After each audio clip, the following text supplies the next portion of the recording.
Welcome to our third panel of the day in our series of the Innovation Agenda, How Marketing Powers Drive Growth and Change. I've said this before, this is the most exciting time, I think, to be in the marketing business with all the change, everything happening. CES is a great example of just sort of this rapid consumer change and also B2B change that we're seeing out in the marketplace. We have a very esteemed panel here today to talk about the bigger picture. You heard in the last session was talking really focused on performance. This is around the connection of performance today, brand for tomorrow, and how do we actually drive that as a business. So great panel on it. I'm just going to do a quick introduction and then hand it off to our moderator, Mosheh Oinounou from Mosheh News, Mo.news. Mo News. Mo News. Yeah. Well, .news. If they want to go see it on the website is Mo.news. Mo.news. So if you want to go to Mo.news. Sitting at the very end over here, we have Don McGuire, Qualcomm EVP, CMO. Next to Don, we have Sukhmani Mohta from Samsung, CMO of Home Entertainment. And then sitting next to Sokh is Gülen Bengi, Mars, lead CMO, Mars Global Chief Marketing Growth Officer, Snacking. Great session today. Looking forward to it. Enjoy it. All right. Thank you. Thanks, everyone, for joining us. We've had some great panels so far. Really looking forward to this one in particular. We've been diving into performance, into marketing. This one is literally, we've dubbed it the bigger picture. So we're looking to go to 10,000 feet right now with some of the most iconic brands you're all familiar with and iconic leaders here of those brands. I'm very lucky to be joined by Don at the end from Qualcomm. In his role, he's been leading global marketing across all of Qualcomm's businesses as they continue to diversify beyond mobile into new industries. Some great lessons here I'm looking forward to talking about, Don, in taking a brand that was very much behind the scenes and making it very consumer focused. Don, also in my research, I learned that you really like to bake. I do. So I have a couple baking metaphors and looking forward, if we have time at the end, to talk about some of the interesting recipes you've been cooking up. Yes. In the middle here, Sukh, who's been at Samsung, spent a decade over there. She's an award-winning marketing and channel executive, 20 years plus of experience in telecom technology and electronics. And then Gülen beside me over at Mars, decades of experience as well in P&L, global leadership, strong track record in leading businesses for turnaround across emerging and developed markets around the world. No shortage of countries you guys are in right now at Mars. I want to begin. We'll also have a little bit of audio video elements in this panel, which we will queue up. But I want to begin with marketing strategy, the North Star here for growth, how marketing strategy has evolved, not just for today's challenges, but setting up your brand for the future. You guys are all leading global brands, driving growth, shaping culture, and you need to prove value quickly. Gülen, Mars is known for its strong brands. Some of you might be familiar with M&Ms and Skittles and various brands out there. How do you develop a unifying marketing strategy that works for different brands, different regions, different countries, different tastes, different consumer expectations? Yeah. Thanks, Mosh. First, we are incredibly proud of our heritage, right? So we have a portfolio of iconic brands that generations before us built for us over 100 years. And they built it with brand fundamentals, right? So the brand fundamentals of a brand needs to know what they stand for. It needs to be differentiated. It needs to be consistent. That stands, right? So that still stands. That is global, universal, and timeless, in my opinion. But we also know that to remain iconic, we really need to be remaining in motion. And what we change today is how we engage. Consumers today don't want to be talked at or innovated at. Consumers today want personalized communication that is relevant to them. They want to engage. They want to co-create with the brands. We're asking now our communities to come into our brand worlds and co-create the experiences with us. So we are changing from one-way messaging to two-way engagements, building experiences that have no dead ends, which for us means one engagement leads to another engagement, leads to another engagement, or to the buy button. And we're inviting our fans and communities to co-create those experiences, because how else are we going to get to personalization at scale authentically?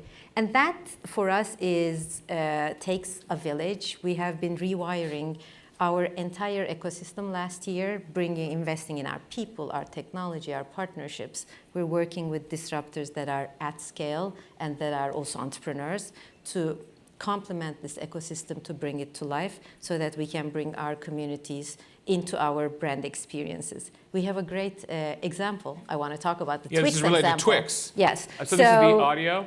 It is the audio, Yeah. but let me tell the story first. So Yeah. one of the examples, basically what we talk about is brands that know what it stands for. And Twix stands for two is more than one, right? So who could deny that? But that's the brand idea, giving a nod to having two bars in the pack, but also giving a nod to duality, and it's more fun to share together. We sent this idea out to the communities, but there was an insight, and the first campaign out of this insight was actually in Europe, and our European team worked with Meta.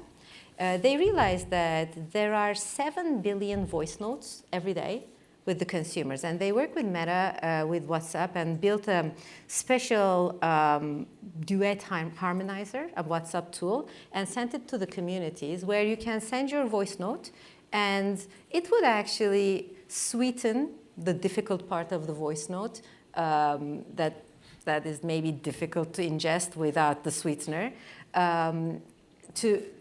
to give your message in a more sort of fun way.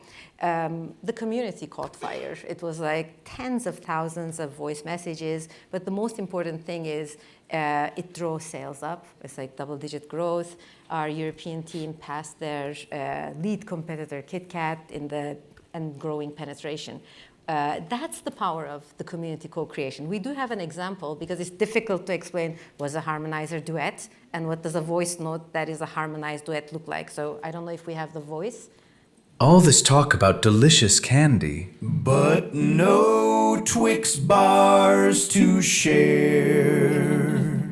For example, right? So that's one of the examples. We actually do have Twix bars to share. Don't forget to pick one up on the way Yes. out, okay? So what would I be here without a candy There's bar, some right? bowls going around.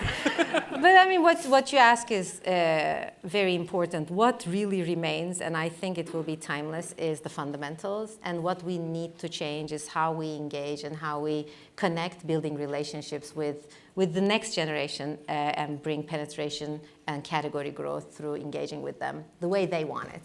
Amazing. In a very different way, Don, obviously Twix bar, very consumer facing. For many years, Qualcomm behind the scenes. And one of your roles there, your main role, has been to tell that brand story, make it, create a fan base here. I'd love for you to talk about one of your brands, Snapdragon. Yep. I think I saw some of the ads for it on the strip here. A behind-the-scenes component that you've transformed into a cultural technology brand. How have you approached that? And it's kind of a double challenge, because you can't go into a store and buy a Snapdragon, right? We sort of live on the inside, but we make all the cool stuff happen. So we wanted credit for that. So really, Cristiano, who's our CEO, my boss, came to me one day and said, I want Snapdragon to be a full-blown global consumer brand rooted in culture. And I said, awesome. You don't really know what you're asking. But I said, hey, let's give it a shot. So the first thing we did was we looked at our marketing mix, what we had done to date. We had mostly experimented in Asia, where consumers tend to they tend to be more interested in technology and what's behind the glass, right? What's making these things work. They tend to take them apart, and they're very interested in markets like Asia and India and things like that. So we started there, where there was an affinity towards that technology story, and we could make that attachment. And then we sort of broadened it. And then as we launched into new categories, like the PC category, where the game is played at the processor level, right? It's how people make decisions on what PCs they buy, higher than even the OEM brand, where it brought Snapdragon straight into the consumer's zeitgeist. So we've had all these opportunities. But I looked at my marketing mix and I said, okay, this has to go beyond digital advertising, has to go beyond linear, has to go beyond all these things. So we focused on expanding into 2 areas. One is community. And believe it or not, we have built a community of 20 million Snapdragon insiders around the world. These are just, they're an army. They are so into technology. They love talking about it. They love telling their friends about it. They love recommending it to their family and friends. And they are evangelists and advocates for the brand. We couldn't be happier within the last 5 years building a 20 million global community. And we ignite them. Did it surprise you? You found 20 million Surprise people the who hell want out to of talk me. about what's inside, like a component inside their... Surprised the hell out of me. But hey, awesome. So we feed it, we nurture it, we keep them engaged as we continue to grow the community as well. Second thing is partnerships. We partner with our customers a lot. I get to work as a CMO. I get to work with some of the most amazing brands on the planet. Samsung being one of them. BMW, Louis Vuitton, Bose. So I get to work with some amazing CMOs and some amazing brands, and we tell a partnership story, and we bring them tech cred as they move into these new spaces. Ray-Bans, Meta Ray-Bans would just be Ray-Bans without us. They would just be a pair of glasses. So it's been a great partnership storytelling platform, but we needed to go beyond that. And we needed to actually push partnerships into areas where our consumer audience, primarily Gen Z, Gen Alpha, we had to meet them where they are. And we organized everything around passion. What are people passionate about? Right? They're passionate about sports, their favorite team, their favorite player, their favorite league, their favorite sport. They're passionate about art, they're passionate about music, gaming. And so we leaned in to partnerships specifically in those passion point areas, and that's how we filled in the marketing mix and started to expand out into cultural relevance. Our marquee partnership is Manchester United. And I think we have a video, sort of just a Snapdragon sizzle reel to give you guys a flavor of what we've been doing for the past couple of years. So I'll play that and then I'll come back to Man United.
So we've been doing a lot of stuff, and it comes back to everything from the brand iconography, knowing who we are, what our voice is, how to represent that voice visually.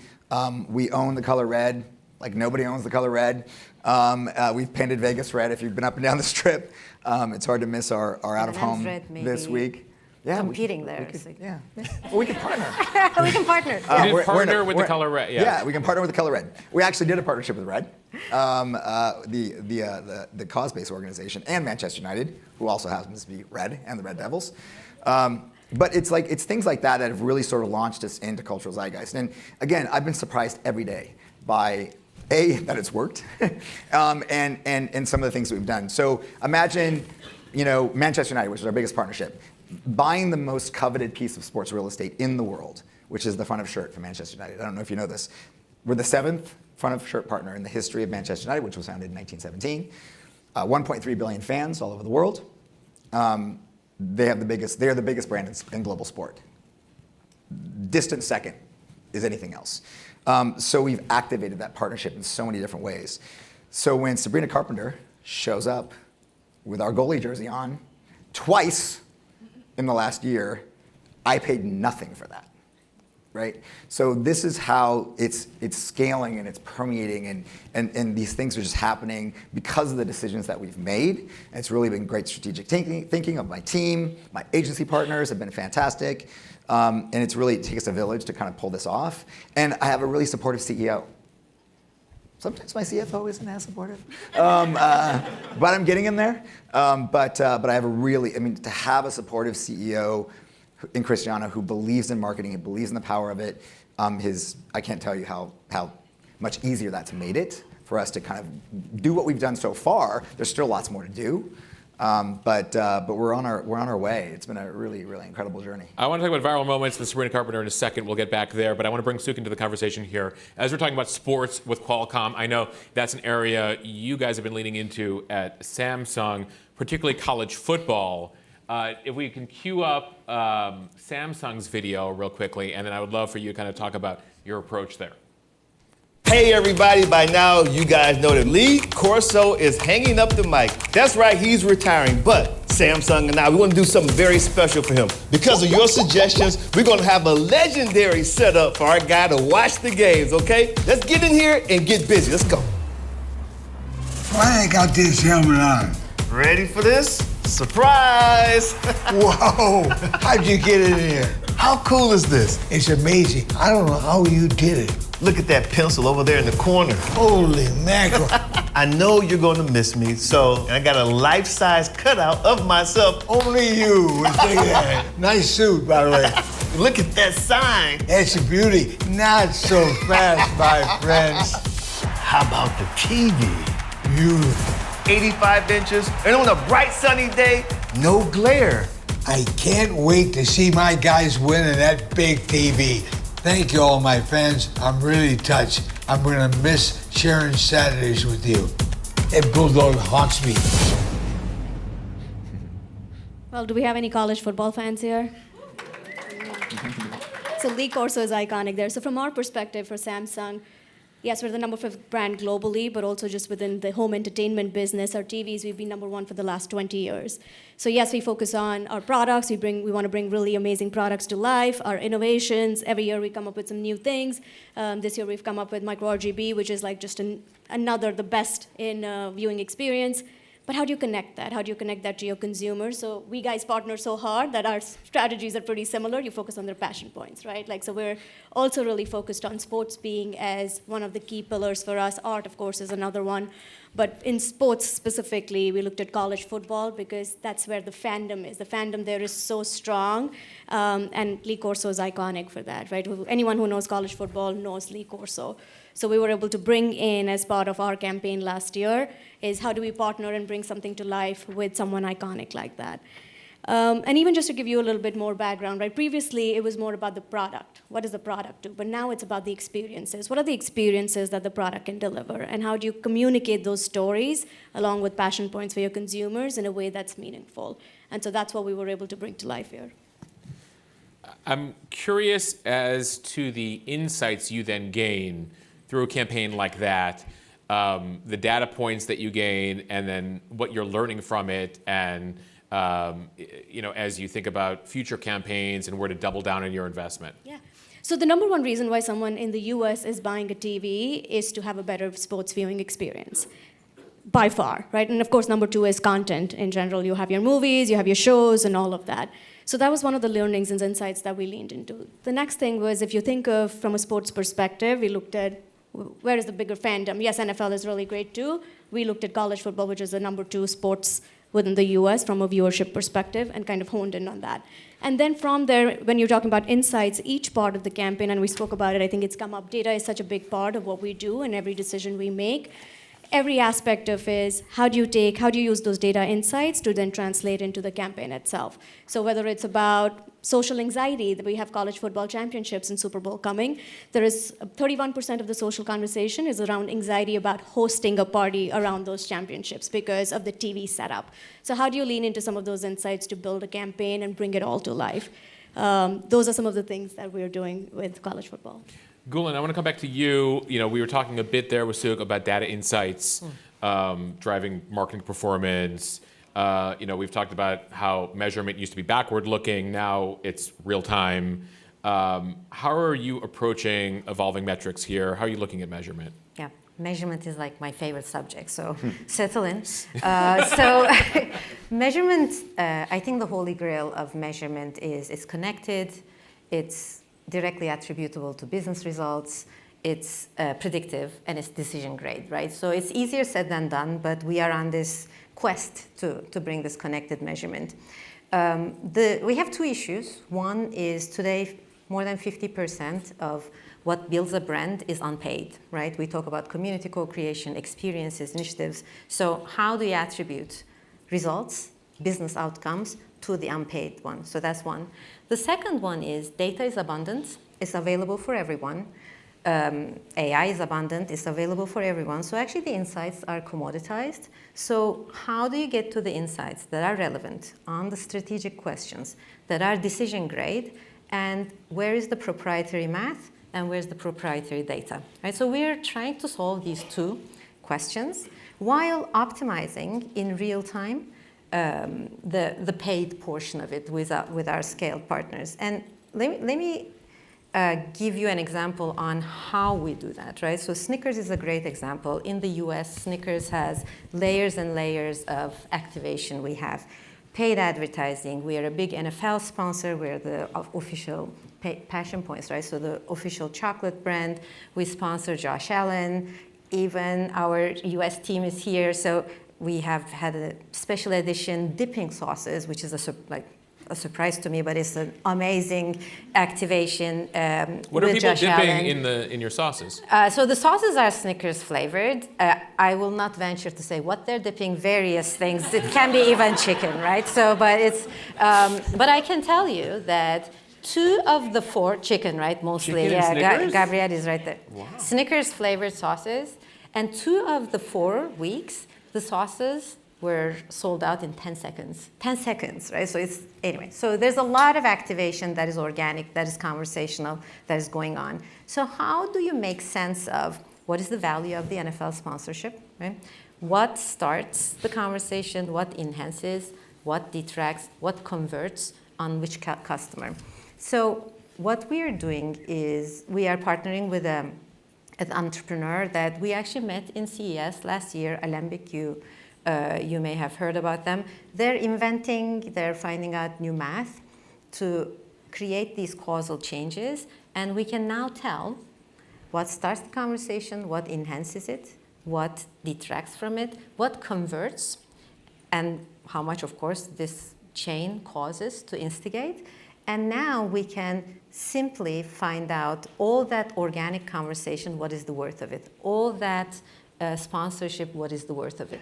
That, together with the optimization that our scale partner Publicis brings us on the paid, together brings us this connected, predictive, and really the holy grail of measurement. It is now a pilot with Snickers, and it is a lot of inventing together, partnering together.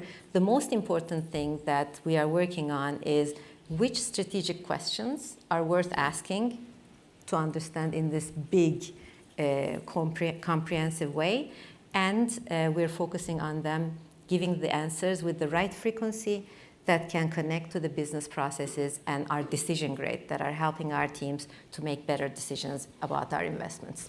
Yeah, talk to me about decision grade data versus just data. Yeah, data is everywhere, right? There's Yeah. too much that we want. It's not really well structured. It's not useful if it is available to everyone all the time, right? Mm-hmm. Everything starts with business priorities. It can be a consumer pain point, a pet owner pain point, or a simple business requirement. So we prioritize the business priorities by size of prize and start asking the strategic questions that will unlock these business priorities. For example, what is an NFL sponsorship worth? Right? What collaterals would make more sales or more brand equity improvement versus what not? What other sponsorships enhance that? What detracts from that? These are strategic questions that you have to answer once a year. You don't have to do it all the time, but they add a lot of value. So this is a decision grade. If you can answer those questions before you sign the next sponsorships, that's the right time to answer it. And that's sort of how you build strategic questions with the right cadence into the business processes. One more question for you, and I want to come back to Don. Interesting time at Mars. You have Kellanova coming aboard, so we're talking about brands like Pop-Tarts, Pringles, Cheez-Its.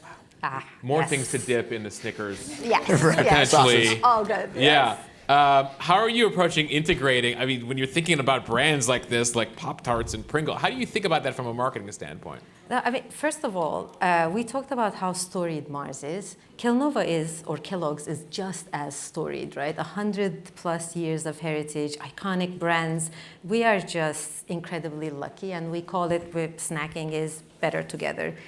Just in snacking, we will have $9 billion brands that have a heritage, a fandom, a passion point.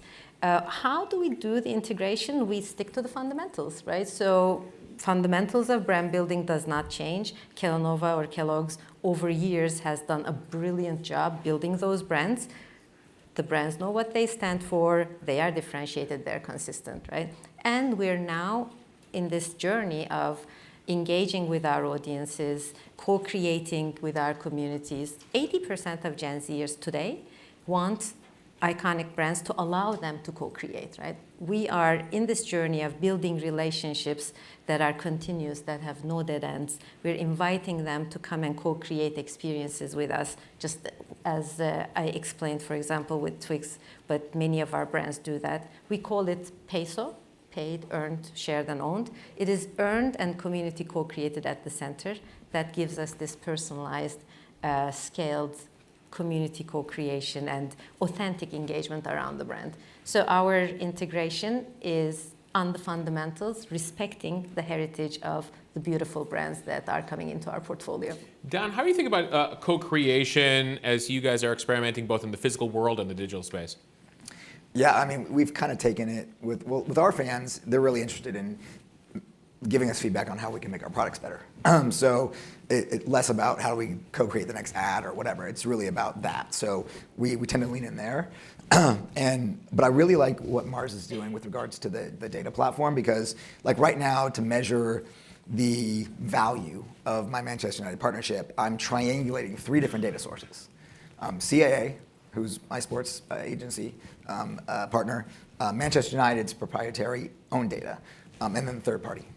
And that's how we're sort of getting to both the non-intrinsic and intrinsic value of the partnership. But what I'm missing is what is the value of the 2 times Sabrina Carpenter has worn the goalie jersey. Let's talk about that. How do you leverage that? Yeah, well, calculate it and then leverage it. I mean, you know, awesome. But we have not yet figured out how to measure that, the intrinsic value of that. I mean, I know for a fact that over the first season of being the front of shirt and partner, the AVE of that partnership was equivalent to 140 Super Bowl ads in one season. So I know that, right? And we can measure that. But there's this, like I said, scale of this partnership that goes way beyond just the AVE. And so how do I bring that all together without having to either pay third parties or, you know, do the complicated math of trying to reconcile across data sources? So I really like what Mars is doing to try to build this end to end, so you can build in the earned, paid, you know, viral, non-viral, like all these different factors to figure out what's working, what's not working, where to lean in more, where to lean in less. I really like what they're doing. Yeah, and I would just add, even from a Samsung perspective, we're looking at whether it's our statistical models or marketing mix models or multi-touch attribution, but what it sounds like what you've been able to build is building all of those in an overall dashboard that shows you visibility across those. So we're working with our partners, right? So I have to give credit to our entrepreneurial partner, Alembic, on inventing math, right? So we will liberate creativity through math. So this is what we're trying to do, because everything that you do and instigate has value, but it's in millions, it's proliferated, right? If you don't attribute business outcome value to this brilliant fan-created value, then you can't really support the instigation of it. Right. So it is making sense of this new world order of personalized content. Back to the business decision making that you talked about, right? I can say with confidence that my partnership is generating 4x ROI, but it's probably a lot more than that. Yeah. But I just can't prove it right now, or it's sort of subjective. Mm-hmm. So if we can get there, what you just mentioned, that is the holy grail. Yeah, and I think one of the toughest jobs of being a CMO is how do you give an attributable number for the business across everything that we do. And you mentioned like your CFO may or may not be a fan. Like I think that's a struggle that every CMO shares, is how do you prove value for everything that we end up doing as part of our campaigns. Curious, Suk, at Samsung, ultimately, it's not just about selling products anymore. Like TVs used to sort of disappear into the room, and now they're central, right? That there's a design element here. They're meant to be seen. I mean, we own the Frame TV, actually. We got another owner of a Frame TV over Great, here. thank you. We appreciate it. And so I'm curious how that has changed the story you're telling about Samsung. Yeah. Thank you for the employee discount, by the way. Oh, anytime. I did not get chocolates, I did not get TVs, but discounts, yes. So from a perspective of TVs, design, yes, is central to everything that we do, and not just for the Frame TV, I would say across the portfolio. But also in addition to design, it's AI experiences, right? How do you deliver what the consumers want to see, how they want to see? So the role of the TV is changing too. We recently launched AI services in our TV. So if you're watching a soccer game, for example, Manchester United, and you don't want to hear the commentator, you can mute the commentator. You want to hear more about you want to hear the fans and the crowd noise, you can do that. You want to mute the crowd noise, you want to focus on the commentator. So it's all about how do our consumers want to view, and our job from a marketing perspective is how do you communicate all of that, and that's just one part of it, right? And then it could be you're watching what someone's wearing, and you want to know exactly what they're wearing or what they're cooking or what, and the TV now is able to serve you all of that. So from a marketing perspective, it's how do you communicate about those experiences that the consumers can now view through their devices, whether it's the TV, whether it's through their audio. We also have our monitors, it's through phones, our appliances, all of that, and it's all connected together. How are you working within the brands when I'm learning, I want to learn more about these things through my Samsung television? Yeah. You're saying about across the Samsung brand. Well, Samsung brand, and then also are you working with like external, like a Mars brand. I know. Yeah, I want to know more about this thing. Like this candy that I saw through the Samsung And TV. we're now starting those conversations right after this panel.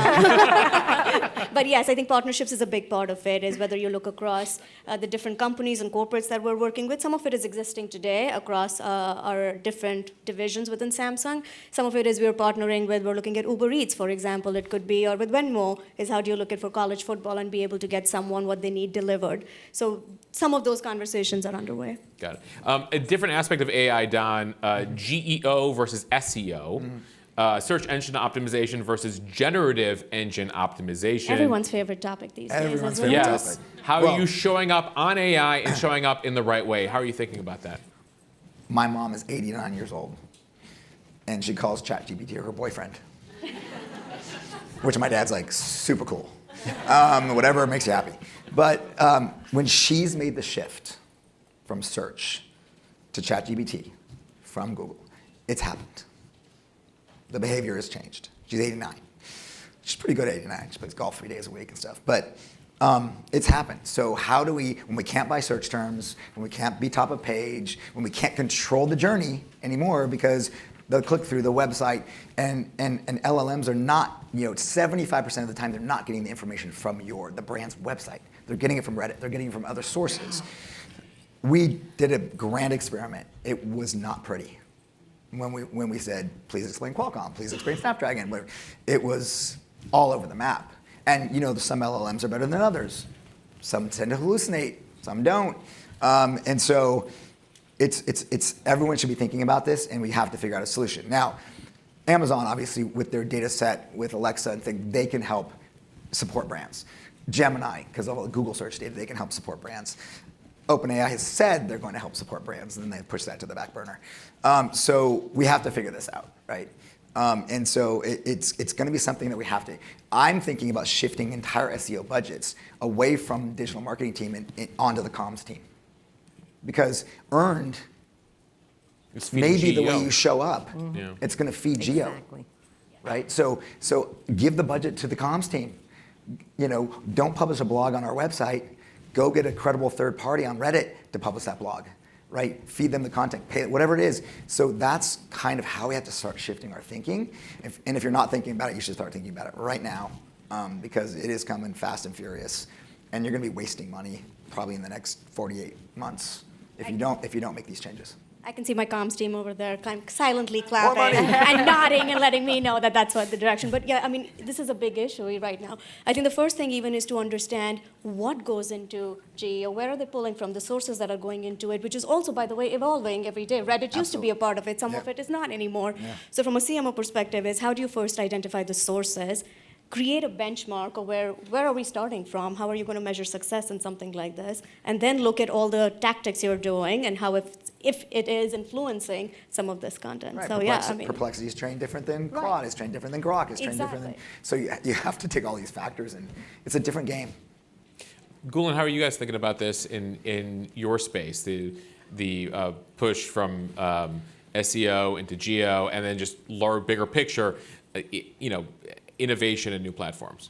Yeah, so first and foremost, I mean, earned first thinking is what we call PESO, right? So this community co-creation, asking our communities to engage in our brand worlds is what is creating the organic conversation. Of course, you have to do things to instigate that. You have to bring the creative spark. And again, I can't emphasize enough how important the brand fundamentals are, right? When you have close to $20 billion brands and each stand their own weight and their own space, it is incredibly important to stick to the fundamentals and keep them consistent.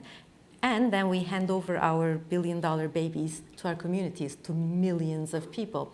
With a creative spark, we have completely rewired our ecosystem. We call it the core engine. Through our new partner Publicis, we connect retail media, to influencer, to creator, to production. So that creates the core engine to bring this paid, earned, and shared together. And then our agency ecosystem works together. Our creative partners, OMC, our brand PR partners, Weber, and Publicis work together as one team, together with our team, to bring this organic conversations and spark the creativity through that.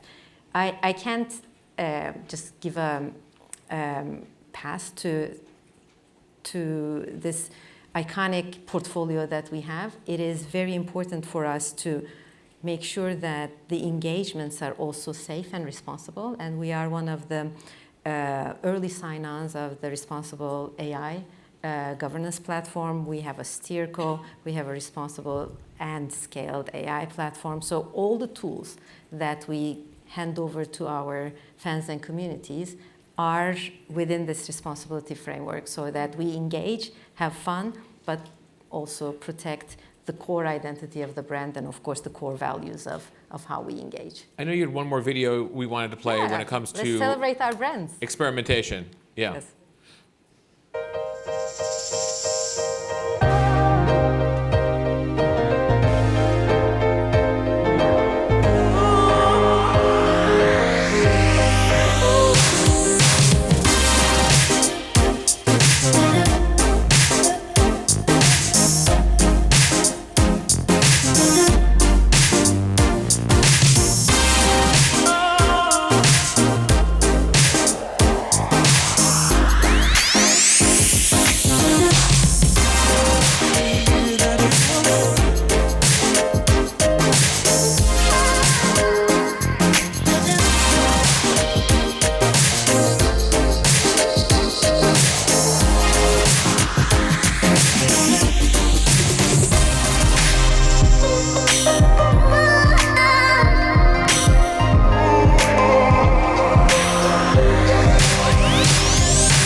Curiosity, right? Because it's building the context for next generation, thinking in generations, and that helps with experimentation big time.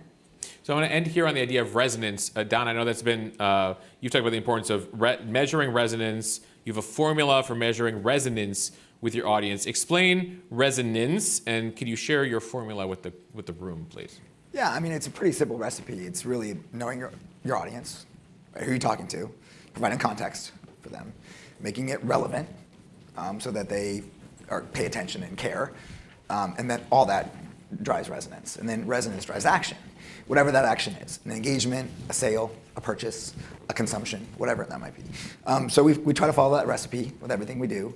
And if when we're missing a key component to it, we know it pretty much instantaneously.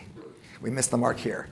We didn't understand our audience well enough, right? Or we didn't provide the right context. And you can see things fall off the rails. So if you kind of follow that framework, it works most of the time. It's not rocket science, but we've seen it proven out, right? So that's kind of the recipe that we follow. And like I said, it seems to have worked.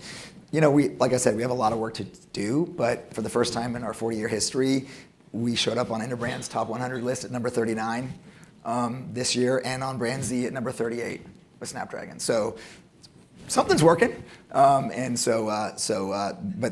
think if we just, I don't want to say beat this into my team, but I encourage strongly this idea of the recipe in order to make sure that everything we do, hits the mark.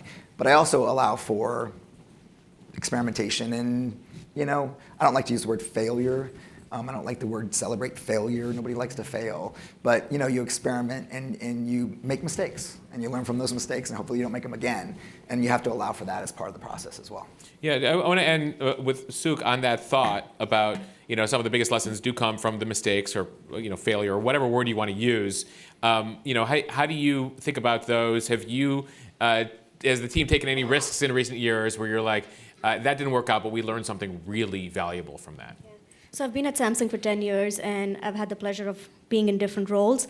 And the very ethos of Samsung is we start every PowerPoint that we do a lot of PowerPoints for executives, and it keeps going.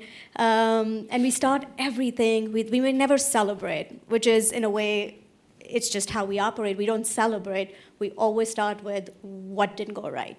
What didn't go right, and then what are we going to do about it? And that's been consistent for the last 10 years. So failure is part of what we do, because every day, every week, every quarter, every month, we test, we pilot, we learn, we fail, we learn, we execute, and we win. But we keep doing that cycle. So learnings are the very core of Samsung, and which is where we innovate every day, every week, in all our jobs, in all our roles, and all our products. Well, we will end it there. Thank you guys for your insights, your candid remarks. Thank you. Thank you.